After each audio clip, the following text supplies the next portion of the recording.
Un importante médico. Se cree que más de 200 víctimas de decenas de homicidios. El lugar, el poblado de Hythe, dentro del condado de Manchester, en Inglaterra. Mi nombre es Alma y esto es Maldad al acecho. Bienvenidos.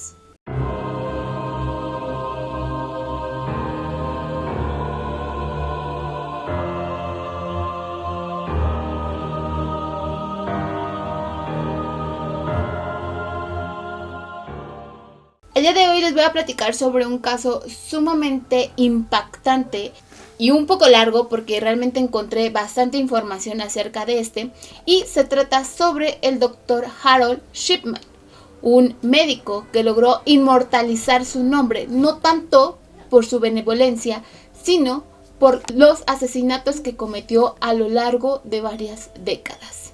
Pero para poder entender un poco más el porqué de estas decisiones o de estos homicidios, es necesario que les comente datos importantes de su vida que bien pudieron influir para que él tuviera estos comportamientos. Harold Frederick Shipman nace el 14 de enero de 1946 en Nottingham, Inglaterra.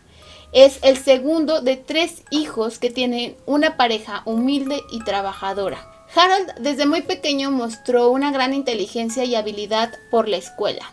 Esto, añadido a que sus hermanos jamás mostraron interés fuerte por los estudios, sus padres pusieron todas sus esperanzas y empeños para que él tuviera un gran futuro. Sobre todo Vera, su madre. Y añadido a estos esfuerzos, Vera también tenía comportamientos aprensivos u obsesivos con el propio Harold. Es decir, ella decidía quién sí y sobre todo quién no podía entablar una amistad con Harold, quién podía convivir con él, cuándo podía jugar, a qué personas les podía hablar aún estando dentro de la escuela. Y además nunca perdió la oportunidad de recordarle al niño que era sumamente inteligente, que nadie merecía su amistad porque nadie era tan inteligente como él, e incluso le hacía creer que era un niño prodigio. Harold desde siempre mostró un apego fuerte con su madre, un amor grande y ciego hacia ella. Por esta razón, él jamás notó extraño estas acciones que su madre tenía. De hecho, cumplía al pie de la letra con lo que ella le ordenaba. Esto, eventualmente, provocó que Harold se creyera todas las ideas que su madre implantaba en él, que los demás no eran dignos de convivir con él, que era muy inteligente, que los demás eran nada al lado de él, y poco a poco él se volvió un niño aislado, individualista y hasta narcisista. Esta actitud continuó así hasta la adolescencia. De hecho, a diferencia de todos los muchachos de su edad, Harold nunca mostró interés ni fascinación por entablar una amistad con nadie y mucho menos una relación amorosa. Y esto se vio acentuado una vez que él ingresó a high school.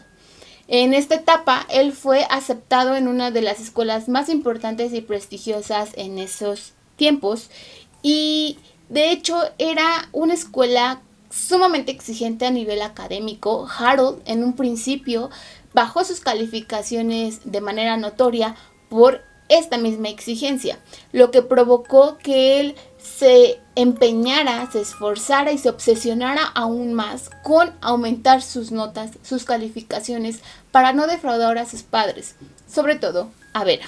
En el año de 1963, cuando Harold ya tenía 17 años de edad, Vera es diagnosticada con un cáncer sumamente agresivo que le provocaba dolores inmensos que solo cesaban un poco cuando se le suministraba morfina.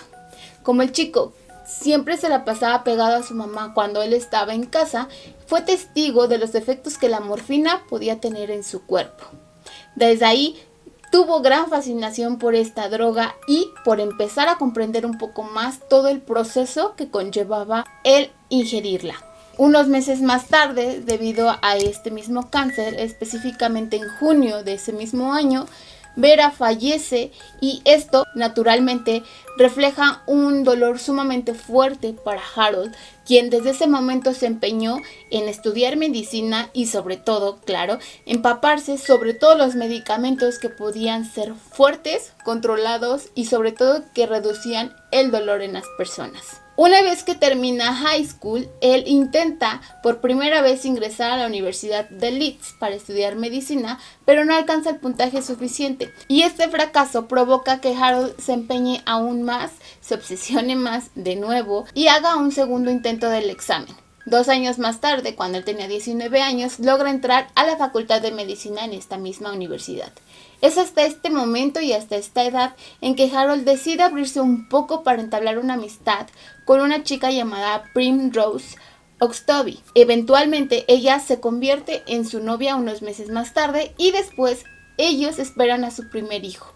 Deciden casarse y en 1970 Harold se gradúa de la universidad, obtiene la licencia para ejercer su profesión y es a partir de este momento en el que se cree comienza su historial delictivo. Como ya se los había mencionado varias veces, Harold tuvo gran fascinación por la morfina y otras drogas fuertes y de hecho este se volvería su modus operandi para cometer los crímenes. Se cree que en 1972 fue su primer homicidio y lo cometió contra una pequeñita de 4 años de edad que se encontraba internada en el hospital en donde él estaba trabajando.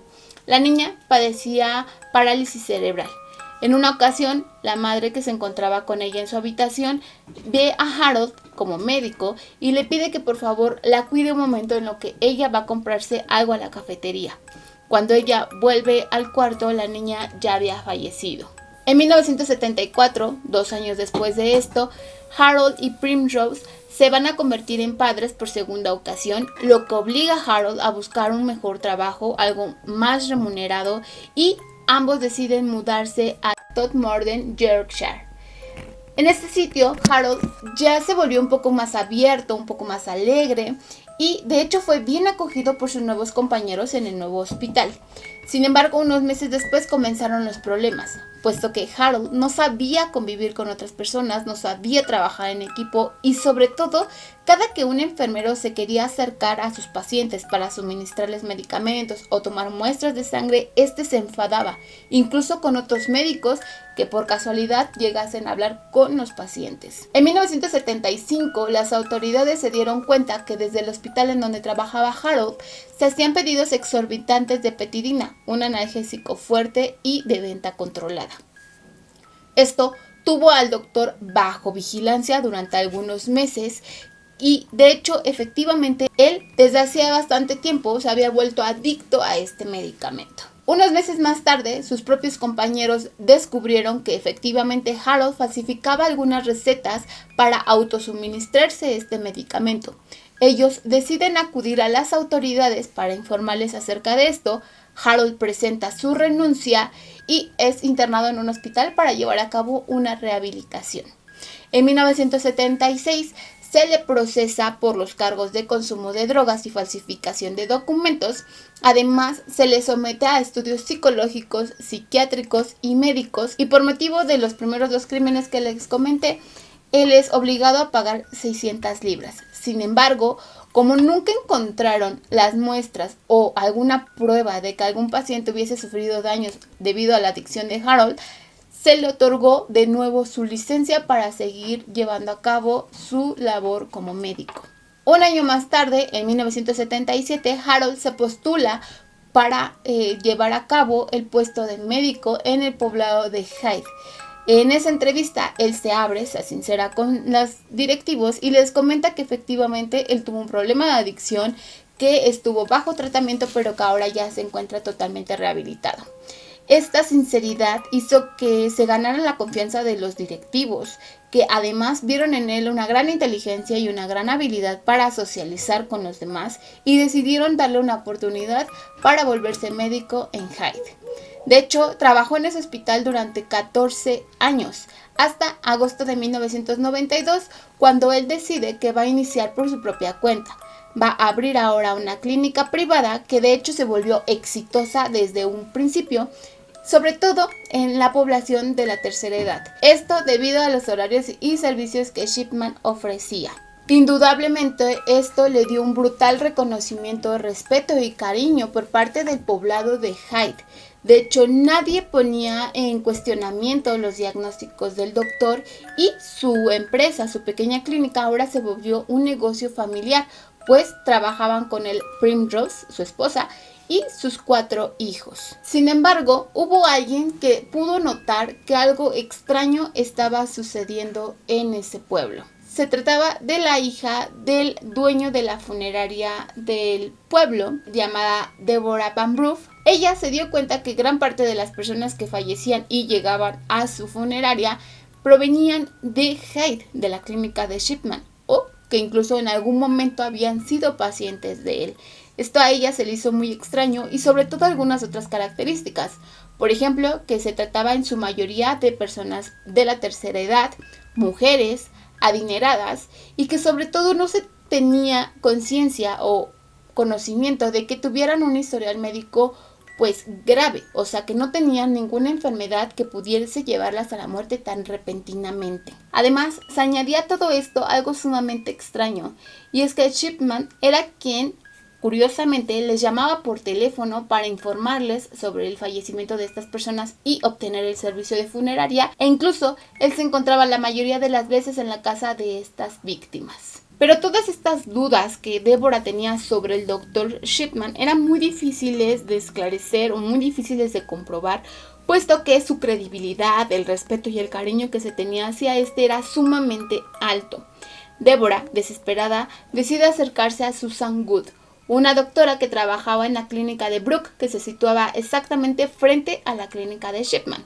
Le comenta todo esto que ella ha visto, y sí, a Susan se le hace igual muy extraño todos estos acontecimientos, y junto con un grupo de doctores en los que estaban incluidos 2 que en el pasado habían trabajado con Shipman, logran descubrir que él, durante un lapso muy corto, demasiado corto, logró firmar 16 peticiones o 16 órdenes para cremación de sus pacientes, algo que era realmente muy extraño. Y es por este motivo que Linda Reynolds, otra doctora dentro de este grupo de médicos, decide acudir a las autoridades para ponerlas al tanto de lo que ellos habían descubierto. A principios de 1998 se inicia una investigación silenciosa para rastrear a Harold, para ver si encontraban algo que pudiera involucrarlo con estos fallecimientos extraños.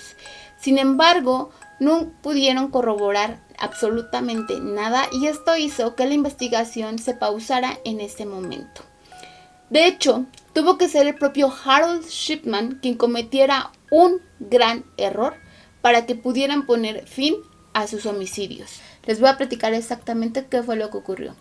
El 24 de junio de 1998 es hallada muerta en su residencia la exalcaldesa de Hyde, Kathleen Grundy, de 81 años de edad. Esta noticia fue sorpresiva para sus amigos y familiares, quienes la hallaron en su casa en un sillón, porque Kathleen gozaba, a pesar de tener 81 años de edad, gozaba de una excelente condición física, de una gran salud, y era sumamente extraño que hubiera fallecido tan repentinamente. Sin embargo, buscaron entre sus cosas y encontraron una tarjetita que tenía escrito el teléfono del Dr. Shipman, a quien le llamaron, obviamente porque era el doctor de la señora, y él, cuando acudió al lugar, pues firmó el acta de defunción como muerte natural por la edad. Para la familia, les repito, fue muy extraño, pero no dudaron en el diagnóstico del doctor y deciden enterrar a la señora Kathleen en el panteón familiar sin hacerle una autopsia.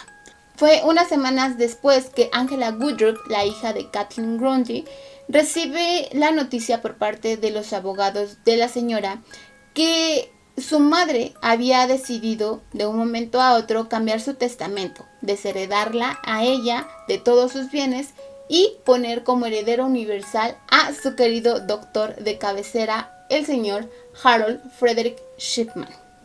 Para Angela esto fue, aparte de sorpresivo, muy extraño, y había algo que no lograba entender.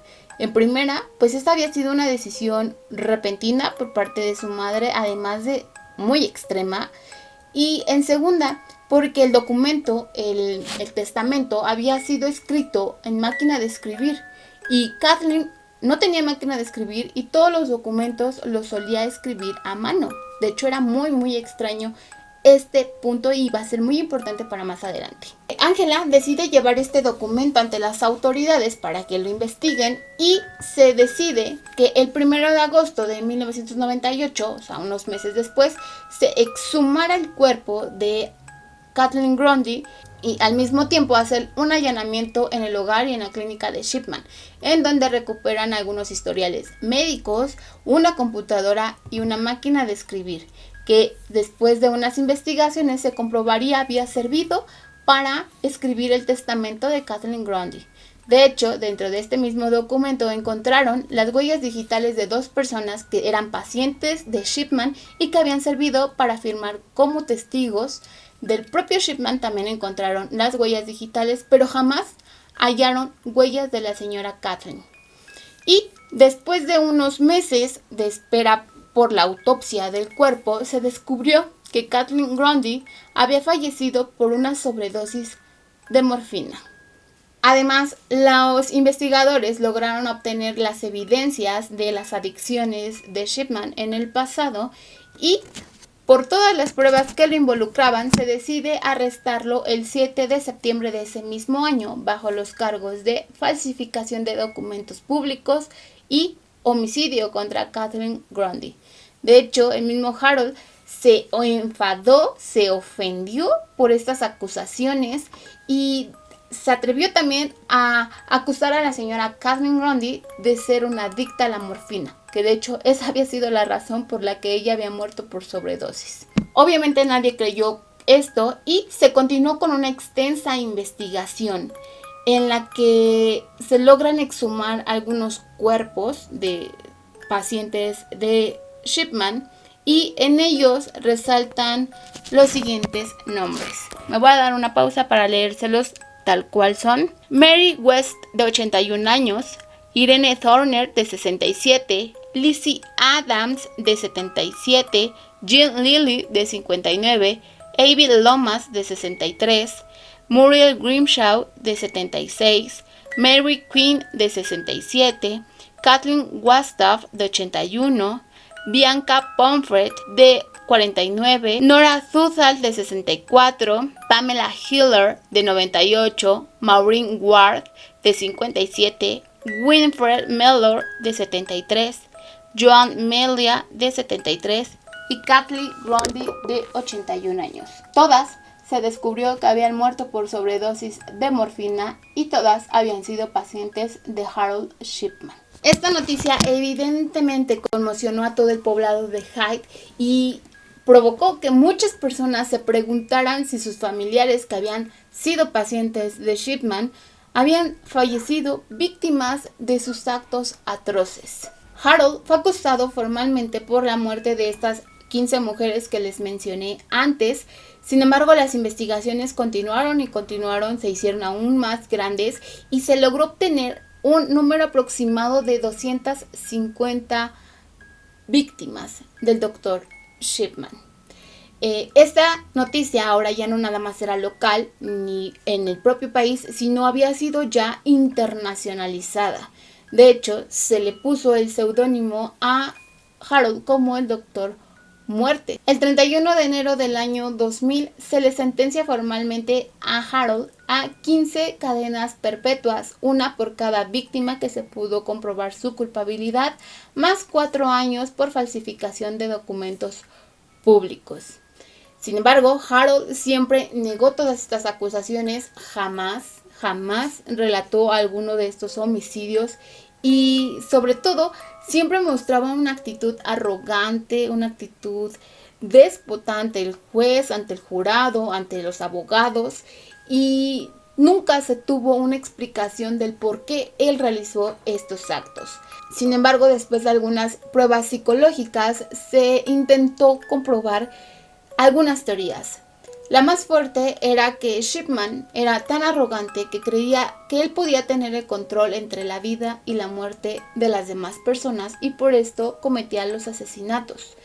Y que lo hacía con morfina, con sobredosis de morfina, porque en esos momentos se le venía la imagen vívida de su madre. O sea, es decir, él se creía un dios para poder otorgarle la muerte a las personas y quitarles el dolor o sufrimiento que no existía, simplemente que pensaba que tenían por la edad avanzada de estas mujeres. Sin embargo, eso es algo que jamás se va a poder corroborar, comprobar, porque pues él jamás reveló el motivo por lo que lo hacía. Y finalmente, el 13 de enero del año 2003, un día antes de que cumpliera los 59 años de edad, Harold Shipman es hallado muerto en su celda de la prisión Wakefield por ahorcamiento. Y esto causó un gran revuelo nuevamente, no tanto por la muerte, sino porque se comprobó que si Harold hubiera fallecido después de los 60 años de edad, su esposa Primrose solamente hubiera recibido la mitad de su pensión. Es decir, de nueva cuenta, se cree que Harold tomó el poder entre la vida y la muerte aún consigo mismo. Y eso es todo por el caso de hoy. Espero que les haya gustado esta investigación. Se me hizo algo sumamente interesante porque, bueno, era un doctor inteligente y reconocido, respetado. Y sobre todo porque nosotros solemos poner nuestra salud en manos de los doctores y de pronto pensar que exista alguien que pueda hacer un mal uso de esos conocimientos crea una inquietud en cada uno de nosotros, o al menos así lo hizo en mí. Si te gustó esta investigación, no olvides darle like, también compartirla para que otras personas se enteren de este caso. Te invito a que te suscribas al canal, actives la campanita de notificaciones para que sepas cuando suba una investigación nueva y te agradezco mucho por haber visto todo el video. Nos vemos en un próximo.